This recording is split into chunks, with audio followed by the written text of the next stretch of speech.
رب العالمين. اللهم صل على محمد وعلى آله وأصحابه المزارعين. گرامی قدر سامعین، آپ حضرات کے سامنے اللہ رب العزت کی لاریب کتاب سے دو مقامات سے اور ایک حدیث مبارکہ تلاوت کرنے کا شرف حاصل کیا ہے. اللہ تعالیٰ نے کلام مقدس کے اندر نوع انسانیت کے لیے بچپن سے لے کر لڑکپن، پھر ادھیڑ عمر، بڑھاپے تک ساری زندگی کے لیے ایک ذریعہ نمونہ حیات بنایا ہے، اور ذریعہ نجات بھی اسی کلام مقدس کو ٹھہرایا ہے. اگر ہم قرآن مجید کا مطالعہ کریں تو ہمیں یہ چیز مشاہدے کے اندر ملے گی کہ اللہ تعالیٰ نے متعدد مقامات پر جہاں پر اللہ تعالیٰ نے اپنے حقوق کا تذکرہ کیا، وہاں پر متصل ساتھ اللہ تعالیٰ نے والدین کے ساتھ حسن سلوک کا تذکرہ کیا ہے. اسی طرح حدیث مبارکہ کے اندر پیغمبر کونین صلی اللہ علیہ وسلم نے جہاں پر اللہ تعالیٰ کے حقوق ادا کرنے کی نوع انسانیت کو تلقین کی، جہاں پر پیغمبر کونین صلی اللہ علیہ وسلم نے نوع انسانیت کو یہ دعوت فکر دی کہ اللہ تعالیٰ کو یاد کرو، اللہ تعالیٰ کی بندگی کرو، نماز پڑھو، روزے رکھو، زکوٰۃ ادا کرو، صاحب استطاعت لوگ حج کریں. وہاں پر پیغمبر کونین صلی اللہ علیہ وسلم نے ساتھ یہ بھی انسانیت کو سکھایا کہ جہاں پر اللہ تعالیٰ کے حقوق تم ادا کرو، وہاں پر تم حقوق العباد کو بھی نہ بھولو. ایک حدیث مبارکہ کے اندر پیغمبر کونین صلی اللہ علیہ وسلم نے فرمایا ان لنفسک علیک حقا ولأہلک علیک حقا. پیغمبر کونین صلی اللہ علیہ وسلم نے فرمایا یہ جو حقوق العباد ہیں، یہ جو حقوق ہیں، یہ حقوق صرف اللہ تعالیٰ کی ذات تک محدود نہیں، بلکہ فرمایا کہ تمہارے اہل و عیال کا بھی تمہارے اوپر حق ہے، تمہاری جان کا بھی تمہارے اوپر حق ہے، اور تمہارے اہل و عیال کا اور تمام مسلمانوں کا بھی تمہارے اوپر حق ہے. ایک حدیث مبارکہ کے اندر پیغمبر کونین صلی اللہ علیہ وسلم فرماتے ہیں کہ ایک شخص اللہ رب العزت کی بارگاہ کے اندر پیش ہوگا، اس نے بہت ساری نمازیں بھی پڑھی ہوں گی، اس نے روزے بھی رکھے ہوں گے، اس نے زکوٰۃ بھی دی ہوگی، اس نے حج بھی کیے ہوں گے، اس نے بہت سارے ذکر و اذکار کیے ہوں گے، لیکن جب اللہ رب العزت کی بارگاہ کے اندر جائے گا تو یہ چیز واضح ہوگی کہ اس نے دنیا کے اندر رہتے ہوئے کسی شخص کا ناحق قتل کیا، کسی شخص کا ناحق مال کھایا، کسی شخص کے اوپر ناجائز تہمت لگائی، کسی شخص کا اس نے دل دکھایا. اب تلافی کی صورت یہ ہوگی کہ اللہ رب العزت فرمائیں گے کہ اس نے جتنی بھی نیکیاں کی ہیں، نماز، روزہ، زکوٰۃ، حج، دیگر ذکر و اذکار کی صورت میں سے جتنی بھی نیکیاں کی ہیں، اب اس کی تلافی کی صورت یہ ہے کہ جس کے اوپر اس نے ظلم کیا ہے، جس کے اوپر اس نے تہمت لگائی ہے، جس کا اس نے قتل کیا ہے، اب اس کی نیکیاں اس شخص کو دے دی جائیں. اب ہوگا یوں کہ جب اس کی نیکیاں دیتے جائیں گے، اللہ رب العزت دیتے جائیں گے، یہاں تک کہ اس کی تمام نیکیاں ختم ہو جائیں گی. اب تلافی کی صورت یہ ہوگی کہ جس شخص کے اوپر اس نے ظلم کیا ہوگا، اس کے گناہ اس کے اوپر ڈال دیے جائیں گے. تو اگر ہم اللہ رب العزت اور پیغمبر کونین صلی اللہ علیہ وسلم کی تعلیمات کا مطالعہ کریں، امام غزالی رحمت اللہ علیہ نے کیمیائے سعادت کے اندر تمام حدیث مبارکہ کا مطالعہ کرنے کے بعد فرمایا کہ نوع انسانیت کے اوپر انسانوں کے 30 حقوق ہیں، 23 حقوق ہیں۔ ان کے اندر سب سے پہلا حق، اگر تمام حقوق کو یکجا بیان کیا جائے تو ان کے اندر سب سے پہلا حق یہ ہے کہ مسلمان کے ساتھ محبت کی جائے، مسلمان کے ساتھ محبت کی جائے۔ جو آیہ مبارکہ آپ نے سماعت کی، اس کے اندر پیغمبر کونین صلی اللہ علیہ وسلم نے یہی بیان فرمایا، اور اللہ رب العزت نے کلام مقدس کے اندر صحابہ کرام رضوان اللہ علیہم اجمعین جن کی تعریف و ثنا کے اندر اللہ رب العزت نے متعدد مقامات کے اوپر ان صحابہ کرام کی اللہ رب العزت نے تعریف بیان فرمائی، ان کے متعلق اللہ رب العزت یہ بیان فرماتے ہیں کہ رحماء بینہم، یہ آپس کے اندر رحم دل ہیں، یہ ایک دوسرے کے ساتھ محبت کرنے والے ہیں۔ پیغمبر کونین صلی اللہ علیہ وسلم فرماتے ہیں کہ ایک شخص اگر اسلام کے اندر داخل ہو جاتا ہے تو وہ تمہارا دینی بھائی ہے۔ فَإِن لَمْ تَعْلَمُوا آبَاءَهُمْ فَإِخْوَانُكُمْ فِي الدِّينِ، اگر تم اس کے آباء کو نہیں جانتے وہ تمہارا دینی بھائی ہے۔ دوسری جگہ پر فرمایا فَإِن تَابُوا وَأَقَامُوا الصَّلَاةَ وَآتُوا الزَّكَاةَ فَإِخْوَانُكُمْ فِي الدِّينِ، اگر کوئی شخص توبہ کر لیتا ہے، اس کے بعد نماز پڑھتا ہے، روزے رکھتا ہے، وہ تمہارا دینی بھائی ہے۔ حضور صلی اللہ علیہ وسلم کی دعوت پر لبیک کہنے والی وہ شخصیات صحابہ کرام رضوان اللہ علیہ مجمعین کی زندگیوں کو اگر دیکھا جائے تو ہمیں یہ بات دیکھنے کو ملتی ہے کہ حضرت سہیب رومی روم سے آنے والے ہیں، حضرت طفیل بن عمر دوسی دوس قبیلے سے تعلق رکھنے والے ہیں، حضرت ابو ذر غفاری غفار قبیلے سے تعلق رکھنے والے ہیں، حضرت بلال حبشی حبشہ سے آنے والے ہیں، لیکن جب اللہ رب العزت کے پیغمبر کی جب تربیت کے اندر آتے ہیں، جب پیغمبر کونین صلی اللہ علیہ وسلم کی یہ صحابی بن جاتے ہیں، جب پیغمبر کونین صلی اللہ علیہ وسلم کی تربیت کا اثر ان پر ہوتا ہے تو اس وقت یہ سارے اپنے حسب و نسب خاندان لسانی تعصب کو چھوڑ کر آپس کے اندر بھائی بھائی بن جاتے ہیں۔ پھر یہاں تک نہیں، صرف یہ نہیں کہ صحابہ اکرام رضوان اللہ علیہ اجمعین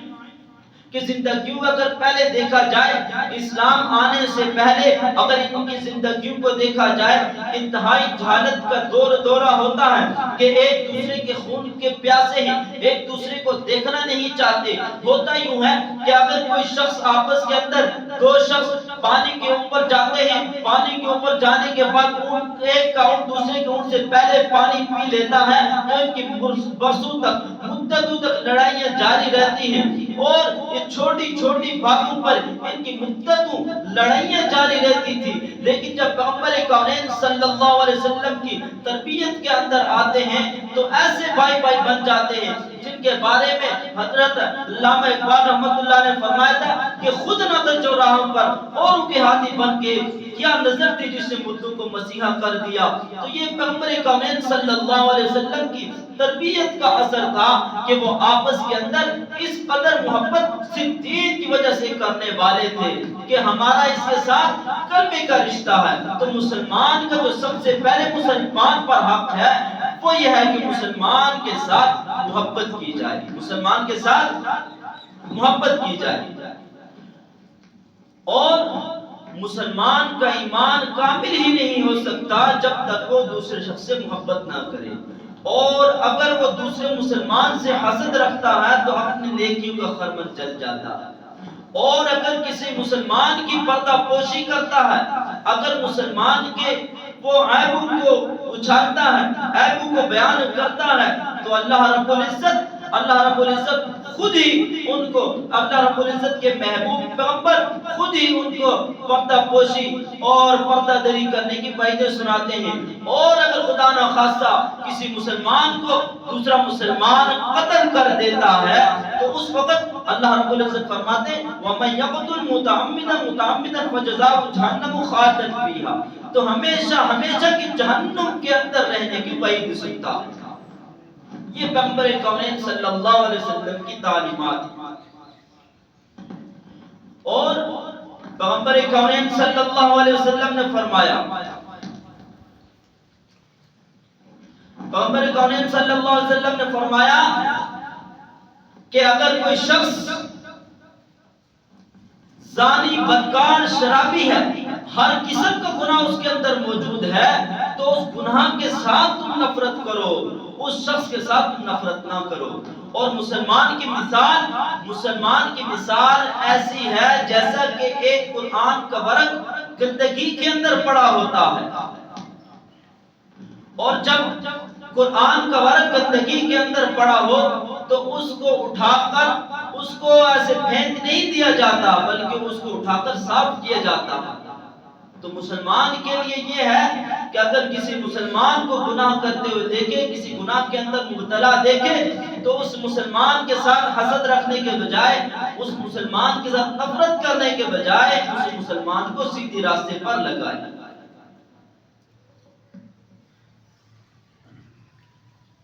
پیغمبر کونین صلی اللہ علیہ وسلم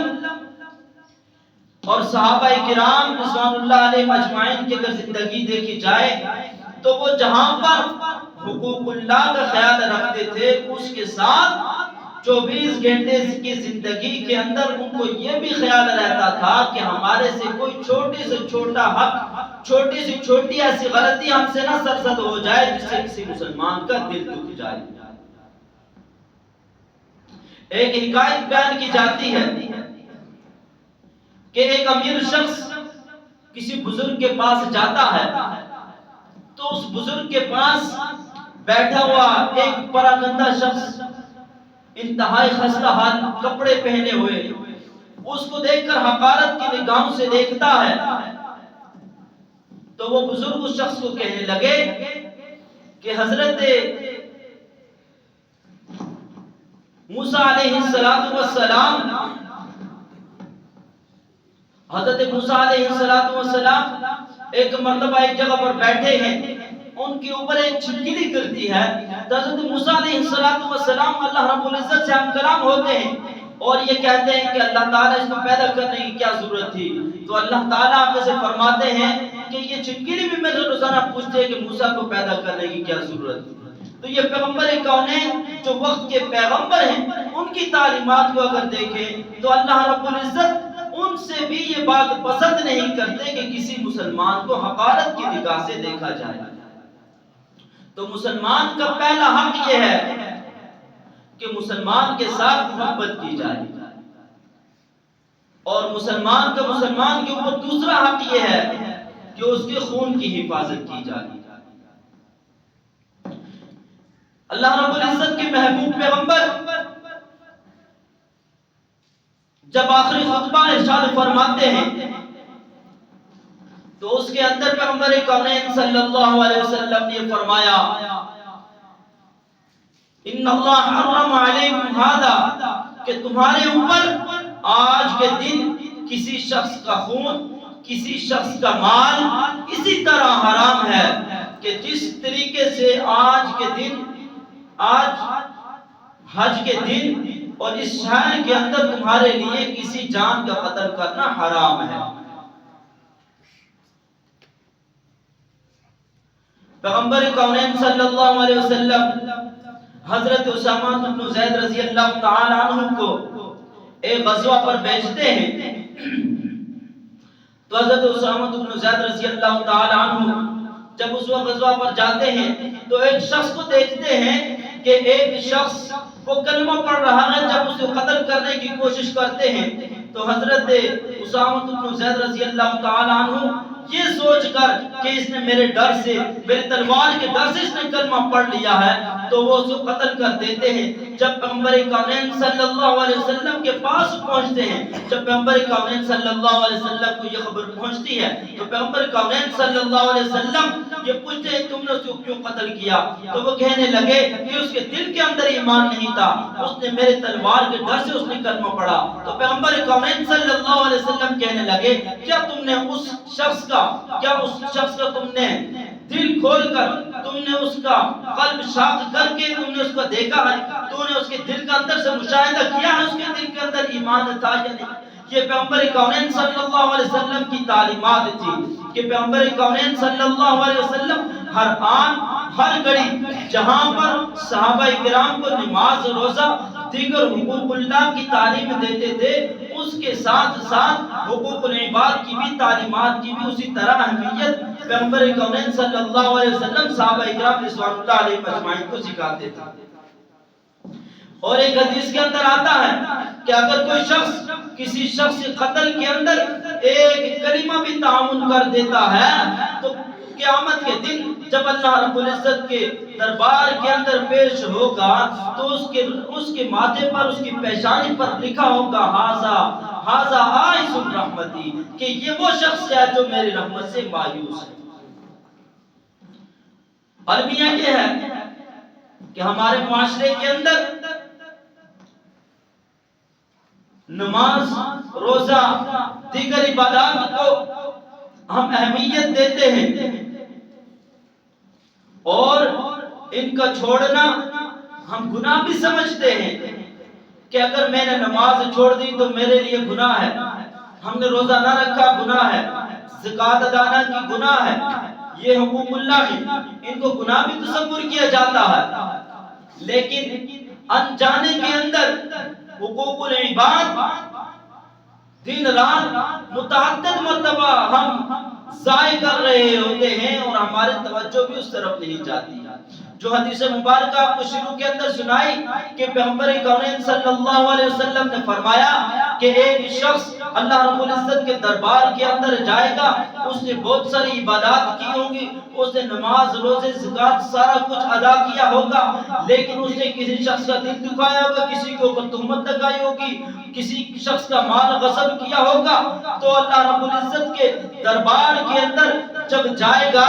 تو اللہ رب العزت اس کی تلافی کی صورت یہ فرمائیں گے کہ اس شخص کے جو گناہ ہیں، اس شخص کے جتنی بھی نیکیاں ہیں، اس نے ساری زندگی جو بھی نیکیاں ہیں، جس شخص کے اوپر اس نے ظلم کیا ہے، جس کے اوپر تہمت لگائی ہے، اس کو دے دی جائے۔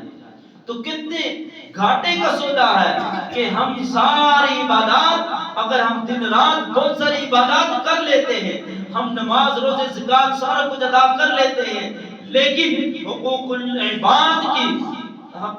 حق تلفی نہیں کرتے، اس کی ہم تلافی نہیں کرتے اور اس کو صحیح طریقے سے ہم ادا نہیں کرتے تو اللہ رب العزت کی رحمت سے مایوس ہو جاتے ہیں۔ اور تیسرا حق مسلمان کا یہ ہے کہ مسلمان کے مال کی حفاظت کی جائے، جو پیغمبر کونین صلی اللہ علیہ وسلم نے حجۃ الوداع کے موقع پر مسلمانوں کو فرمایا کہ ایک شخص کے جان اور مال تمہارے اوپر حرام ہے، جس طریقے سے کعبے کے اندر تمہارے لیے قتل حرام ہے اور آج کے دن تمہارے لیے حرمت کا ہے، اسی طرح مسلمان کا خون اور مال تمہارے لیے حرمت والا ہے۔ آقا کریم علیہ السلام مال مسلم کے بارے میں کس قدر احتیاط فرماتے تھے کہ آقا کریم علیہ السلام کے رفیق سفر سیدنا ابوبکر صدیق رضی اللہ تعالی عنہ جب پیغمبر کونین صلی اللہ علیہ وسلم ان کو فرماتے ہیں کہ اللہ رب العزت کی طرف سے مجھے اور آپ کو ہجرت کا حکم ہونے والا ہے اور ہم مدینہ طیبہ، یمن یا حبشہ کی طرف ہم ہجرت کریں گے، تو یہ سن کر حضرت ابوبکر صدیق رضی اللہ تعالی عنہ 2 اونٹنیاں پال لیتے ہیں اور پیغمبر کونین صلی اللہ علیہ وسلم کے لیے 1 اونٹنی تیار کر لیتے ہیں، لیکن جب ہجرت کا وقت آتا ہے آقا کریم علیہ السلام کو حضرت ابو بکر صدیق رضی اللہ تعالی عنہ وہ اونٹنی مفت کے اندر پیش کرتے ہیں تو پیغمبر کونین صلی اللہ علیہ وسلم اس کو پسند نہیں فرماتے اور یہ فرماتے ہیں آقا کریم علیہ السلام کہ یہ میرے شایان شان نہیں، پیغمبر کے نبی کے شایان شان نہیں کہ کسی کے شخص کے اور اللہ رب العزت کے راستے کے اندر نکلے اور کسی کے مال مفت کو استعمال کرے۔ چنانچہ پیغمبر کونین صلی اللہ علیہ وسلم سیدنا ابو بکر صدیق رضی اللہ تعالی عنہ کو اس اونٹنی کی قیمت ادا کر دیتے ہیں۔ جی پھر پیغمبر کونین صلی اللہ علیہ وسلم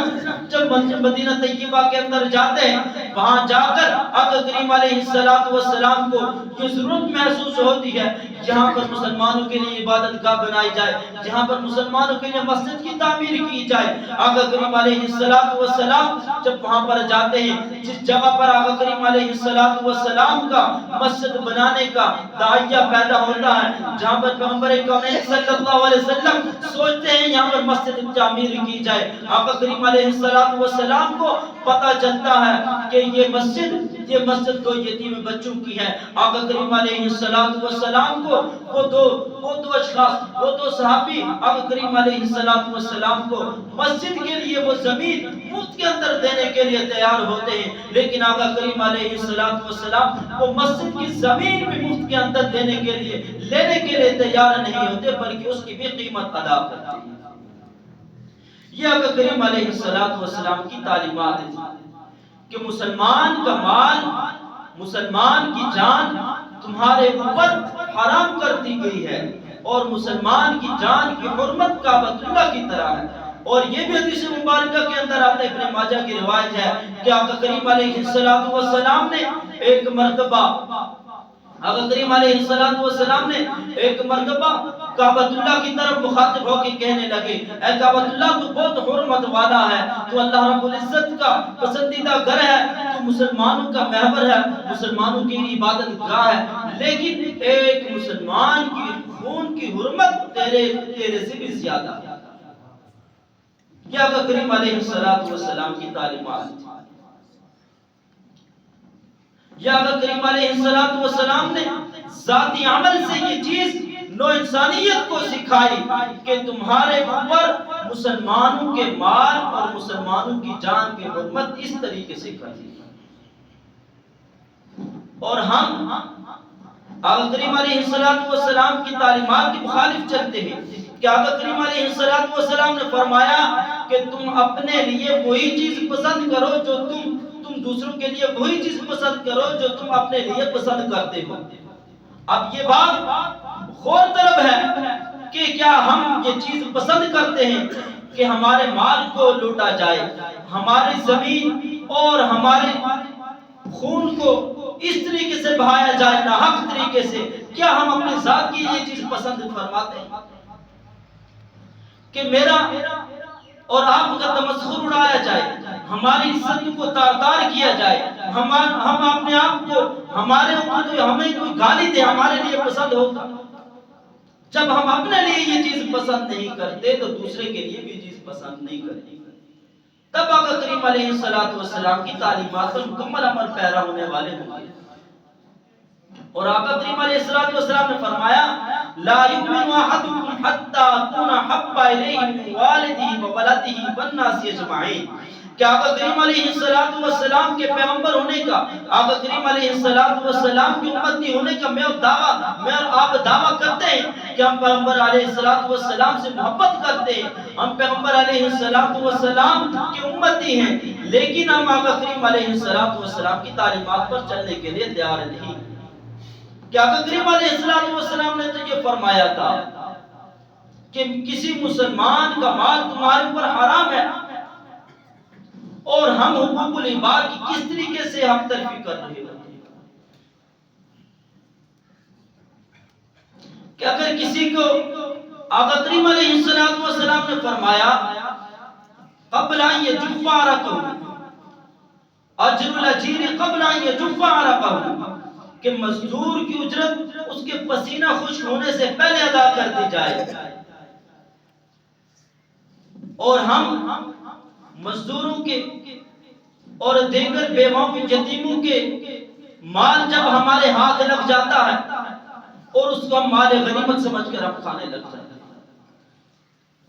اور خود آقا کریم علیہ السلام کا عمل دیکھیں کہ آقا کریم علیہ السلام کو مسجد کے لیے، مسجد نبوی کے لیے زمین مفت کے اندر مل رہی ہے، لیکن اس کے باوجود آقا کریم علیہ السلام کو زمین لینے کے لیے تیار نہیں ہوتے کہ آنے والے لوگوں کے لیے ایک جواز پیدا ہو جائے گا کہ مسجد کی زمین لی جائے اور وہ مفت کے اندر حاصل کر لی جائے۔ اور ایک ضمن ایک بات عرض کر دیتا ہوں، یہ مسئلہ ہے کہ مسجد کی زمین کے بارے میں، چونکہ ہمارے پاکستان کے ایک عالم دین تھے، وہ یہ فتویٰ دینے لگے کہ مسجد زمین جو ہے یہ اللہ تعالیٰ کی ہے، سرکاری زمین کا مالک اللہ تعالیٰ ہے، لہٰذا ہمارے لیے ایسی زمینوں پر مسجد بنانا ہمارے لیے جائز ہے۔ اگر یہ کام، اگر اس چیز کو جائز مان لیا جائے تو آقا کریم علیہ السلام کی تعلیمات کو دیکھیں۔ آقا کریم علیہ السلام کے زمانے کے اندر جو مساجد تعمیر ہوتی رہی، ان کو تعمیر کس صورت کے اندر کیا جاتا تھا کہ آیا ان کو مفت کے اندر لے کر خود بخود کسی کو بتائے بغیر، ریاست کو بتائے بغیر مسجد تعمیر کرنے لگ جاتے تھے، یا پھر اس کی قیمت ادا کرتے تھے؟ تو اس کو عام طور پر لوگ یہ کہہ دیتے ہیں کہ مولوی مسجد کے لیے جگہوں پر قبضہ کر کے مسجدیں بنا لیتے ہیں۔ تو یہ بات ذہن کے اندر رکھیں کہ جن عالم دین سے آپ نے سنا ہے، یہ ایک عالم ہے جنہوں نے یہ مسئلہ بیان کیا تھا اور یہ ان کی ذاتی رائے ہے، اور پاکستان کے جو مستند دارالفتہ ہیں، مستند علماء ہیں، ان کا فتویٰ یہ ہے کہ سرکار کی زمین پر بھی مسجد بنانا سرکار کی اجازت کے بغیر یہ ناجائز ہے۔ جب مسجد، اللہ کا گھر، سرکار کی اجازت کے بغیر سرکار کی زمین پر بنانا ناجائز ہے تو باقی چیزیں بطریق اولا ناجائز ہو جاتی ہیں۔ تو تیسرا حق مسلمان کا مسلمان پر یہ ہے کہ اس کے مال کی حفاظت کی جائے۔ چوتھا حق مسلمان کا یہ ہے مسلمان پر کہ جب وہ بیمار ہو جائے،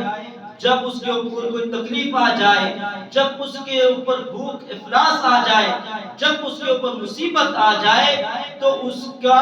کے ساتھ ہمدردی کا سلوک کیا جائے۔ اگر کوئی شخص اس حالت کے اندر ہے کہ اس کو ضرورت ہے، بھوک اور افلاس کا عالم ہے اس کے اوپر، تو اس وقت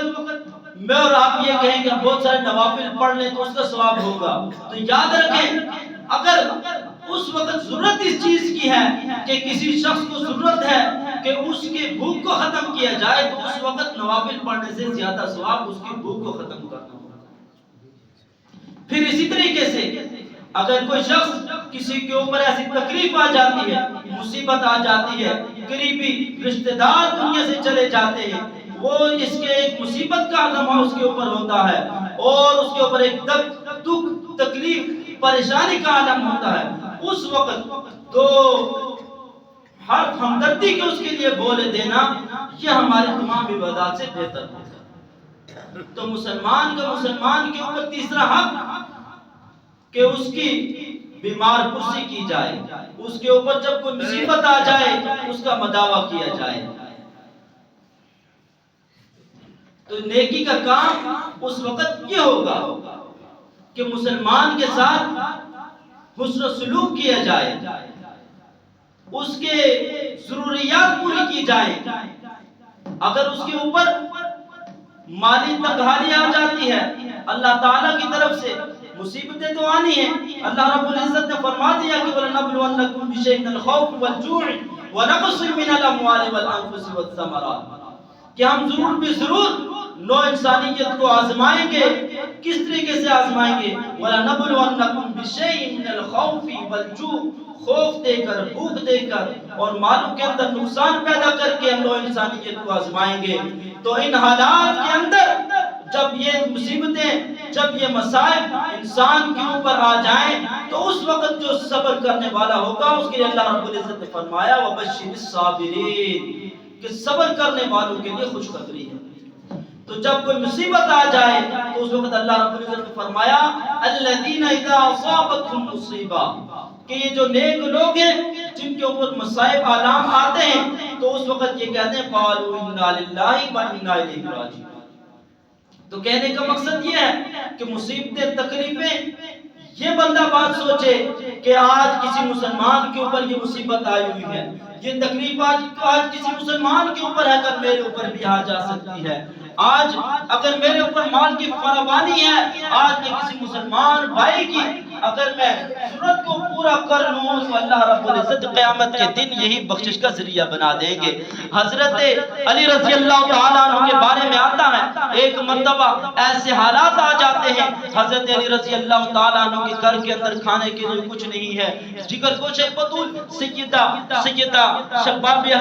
سیدہ فاطمہ الزہرا رضی اللہ تعالیٰ عنہ بیمار ہیں، تو آقا کریم علیہ السلام کی جگر گوشہ حضرت فاطمہ یہ خواہش کرتی ہیں کہ آپ میرے لیے ایک بازار سے انار خرید کر لائیں۔ جب وہ دیکھتے ہیں کہ ہمارے پاس ایک درہم بھی نہیں ہے، ایک درہم جب وہ قرض لے کر سیدنا علی رضی اللہ تعالیٰ عنہ وہ انار خرید کر لاتے ہیں تو راستے کے اندر ایک ضرورت مند شخص بھوک کے اندر ہے، حضرت علی رضی اللہ تعالیٰ عنہ وہ انار گھر لانے کے بجائے اس فقیر کو دے دیتے ہیں۔ اور جب وہ گھر پہنچتے ہیں تو حضرت سیدہ فاطمہ الزہرا رضی اللہ تعالیٰ عنہ وہ بھی پیغمبر کونین صلی اللہ علیہ وسلم کی تربیت یافتہ تھی، ان کو جب یہ علم ہوتا ہے تو وہ کہنے لگتے ہیں کہ اللہ رب العزت 10 گنا دے گا۔ تھوڑی دیر کے بعد سیدنا سلیمان فارسی رضی اللہ تعالیٰ عنہ حضرت علی رضی اللہ تعالیٰ عنہ کی خدمت کے اندر حاضر ہوتے ہیں اور 9 انار آ کر پیش کرتے ہیں، تو حضرت علی رضی اللہ تعالیٰ عنہ فرماتے ہیں یہ میرے نہیں ہیں، میرے اگر ہوتے تو اللہ رب العزت کا وعدہ یہ ہے کہ 1 گنا دیں گے تو اللہ رب العزت 10 گنا دیں گے۔ تو حضرت سلیمان فارسی رضی اللہ تعالیٰ عنہ فرمانے لگے کہ میں صرف آزمانے کے لیے آپ کو یہ کہہ رہا تھا، بلکہ یہ 10 دانے پورے یہ آپ کی خدمت میں پیش کرتا ہوں۔ حضرت علی رضی اللہ تعالیٰ عنہ کو اس قدر یقین کہ 1 انار کا دانہ جب اللہ رب العزت کے راستے کے اندر خرچ کرتے ہیں، دے دیتے ہیں، کسی بھوکے کی بھوک کو ختم کرتے ہیں تو اللہ رب العزت 10 گنا اللہ رب العزت 10 گنا دنیا کے اندر دے دیتے ہیں اور 70 گنا آخرت کے اندر اللہ رب العزت کا وعدہ۔ تو آقا کریم علیہ السلام کی تعلیمات کو سامنے رکھنا چاہیے کہ سب سے پہلا مسلمان کا مسلمان پر یہ ہے کہ مسلمان سے محبت، دوسرا مسلمان کا مسلمان پر حق ہے کہ اس کے خون کی حفاظت، اس کے مال کی حفاظت کی جائے، اور چوتھا مسلمان کا مسلمان پر یہ ہے کہ جب وہ کسی تکلیف کے اندر ہو، کسی مصیبت کے اندر ہو، کسی مشکل کے اندر ہو، پریشانی کے اندر ہو، اس کا مداوع کیا جائے۔ اللہ رب العزت سے دعا ہے عمل کرنے کی توفیق عطا فرمائے۔